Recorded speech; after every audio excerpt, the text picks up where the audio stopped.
எல்லாருக்கும் வணக்கம். நான் மல்லிகா பேசுறேன். இன்ஸ்டாகிராம்ல சமீபத்தில் தான் கொஞ்சம் நான் ஆக்டிவா இருக்கேன்.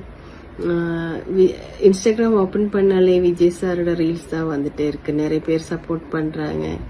ஸோ எனக்கும் விஜய் சார் பத்தி 2 வார்த்தை பேசணும். திருப்பாச்சி ஷூட்டிங் பண்ணும்போது ரொம்ப பாவமான ஒரு கேரக்டர். சீன் முடிச்சிட்டு நான் ஒரு சேர்ல போய் உட்காரும்.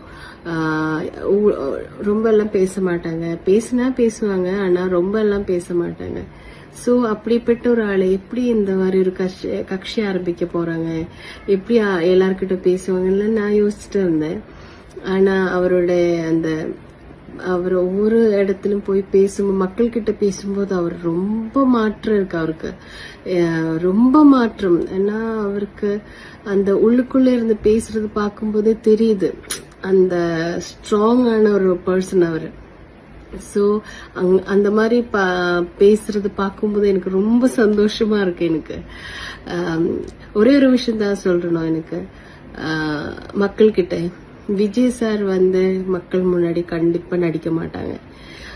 ஆக்ஷன் சொல்றதுக்கும் கேமரா முன்னாடி இருந்தா மட்டும்தான் அவர் நடிப்பாங்க. மக்கள் முன்னாடி கண்டிப்பா நடிக்க மாட்டாங்க. அது எனக்கு தெரியும். அந்த மாதிரி ஒரு மனிதன் உங்களுக்காக வந்திருக்காங்க, உங்களுக்கு நல்ல செய்யணும்னு நினைக்கிறாங்க. சோ தமிழ்நாடு மக்களுக்கு ரொம்ப கொடுத்து வச்சிருக்காங்க இந்த மாதிரி ஒரு மனிதனை கிடைச்சிருக்கு. சோ இந்த கலிகாலத்துல நல்லது செய்யணும்னு நினைச்சா கூட நிறைய தப்புகள், கெட்ட விஷயங்கள் நமக்குள்ள வந்துடும். இப்ப நல்லா செய்யறதுக்கு ஒரு ஆள் இறங்கி இருக்குன்னா அவருக்கு நிறைய தப்பான விஷயங்கள் வந்துட்டே இருக்கும். ஆனா கடைசியில அவர் தான் ஜெயிப்பாங்க. கண்டிப்பா அவர் ஜெயிக்கும், அது எனக்கு தெரியும். இன்னொரு விஷயம்னா விஜய் சார் கிட்ட சொல்லணும். விஜய் சார் நீங்க ரொம்ப நல்ல மனுஷனா இருக்காங்க. சோ நீங்க உங்களே பாத்துக்கோங்க. ஏன்னா சதி செய்யறதுக்கு கூட்டத்திலே சதி செய்யறதுக்கு நிறைய பேர் வருவாங்க. அதனால நீங்க உங்களே பாத்துக்கோங்க. நீங்க நல்லா இருந்தானா கண்டிப்பா உங்களை நம்பி எல்லாருக்குமே நீங்க இருப்பீங்க, எனக்கு நம்பிக்கை இருக்கு.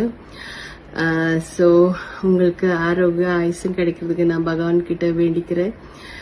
All the best Anna, all the best.